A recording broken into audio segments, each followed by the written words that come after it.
Hi guys, in this video we are going to analyze Bayonet Charge by Ted Hughes. And the first thing that we normally look at is the context. So for this poem, we need to know that Hughes's father was an actual World War I soldier. So this poem is based in World War I. And it's based on soldiers who are going over the top. So out of the trenches, they're going over the top.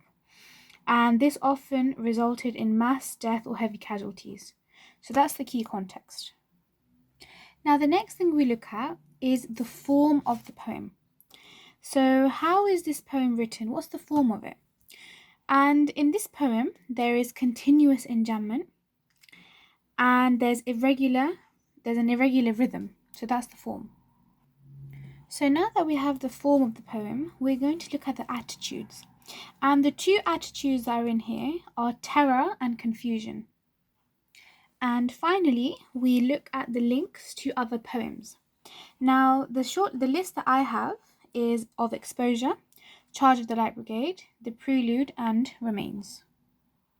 So there we have the list of other poems we can link to. Remember, these are not the only poems. It depends on the question. So what the question is asking.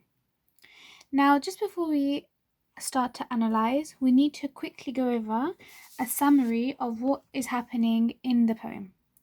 So, the poem focuses on a soldier's experience of a charge towards enemy lines.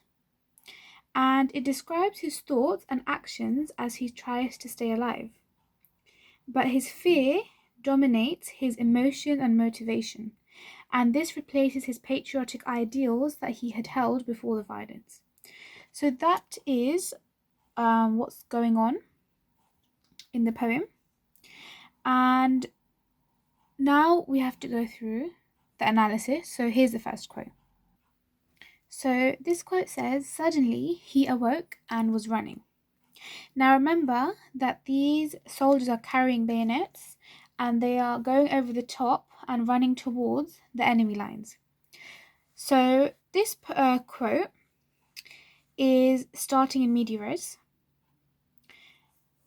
and it's highlighting how the life of a soldier is always in action. So that's the first thing that we need to write. Now if we focus on the last part of that line right here, the word raw, we need to look at the dash and this whole part here. So raw and the dash, it has a double meaning. So raw could mean that he's exposed and inexperienced, and the dash is highlighting his hesitancy. Now just focus on one thing here, on the pronoun he.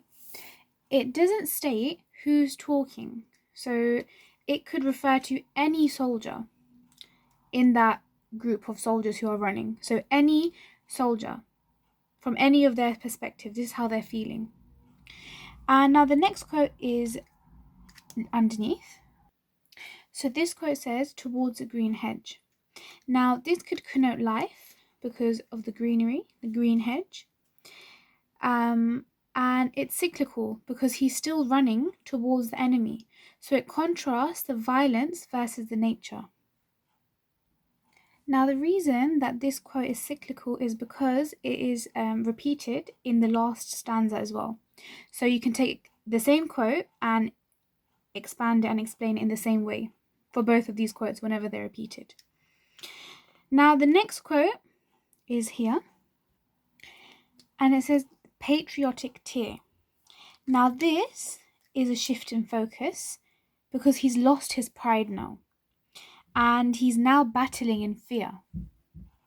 So it's gone from the description of what's going on in the war scene, so in the middle of the action, so rifle fire, bullets smacking, and then it's gone to patriotic tear. So there's a focus shift, and it's highlighting how he's now battling in fear instead of for his country. And the next line is also, so if let's highlight it, that's another very key quote, and it's a simile, and it's showing or you can say it's dramatically emphasizing the fear of reality. So now he's feeling the inner conflict. Once he's entered the violence, he's feeling those that inner conflict, and he's fearful now. So is between his patriotism and his own life. So now those are the feelings that are going through him. So that's another key quote. So as the violence is starting and he's in that situation and he's got to fight, we can say that the fear is dominating his emotions and his motivation to carry on. So now all he wants to do is just stay alive. And these are replacing his patriotic ideals that he may have held before the violence. So that is why that is such a key quote. So here's our next quote, and it says, "King, honor, human dignity, etc." Now this is listing, and it's highlighting the reasons for war. And so it says king, honor, human dignity. Now, etc. here could symbolize or could say the reasons that are not worth listing. So that is very key. Again, this is what I was talking about. So toward the green hedge, there's a cyclical part of it where it's repeated again, and he's still running towards enemy lines. And this quote here, so king, honor, human dignity, etc., he's listing the things that are the reasons for war, and the etc. are the reasons that are not worth listing. Or it could highlight that there's so much inner conflict inside of him that he doesn't have time to explain all of them. Yeah? Now the last quote that I'm going to look at is the very last line. So his terrorists touch you dynamite. And there's alliteration here. And if we think about it, T is not a very harsh letter, but it can be triggered very easily, just like dynamite. So dynamite explodes, and it's highlighting how war is unpredictable. So that is why this quote is very key. The T in the alliteration is not harsh, but it can be triggered very easily. And it's compared to dynamite, which can explode easily, and it links to how war is unpredictable.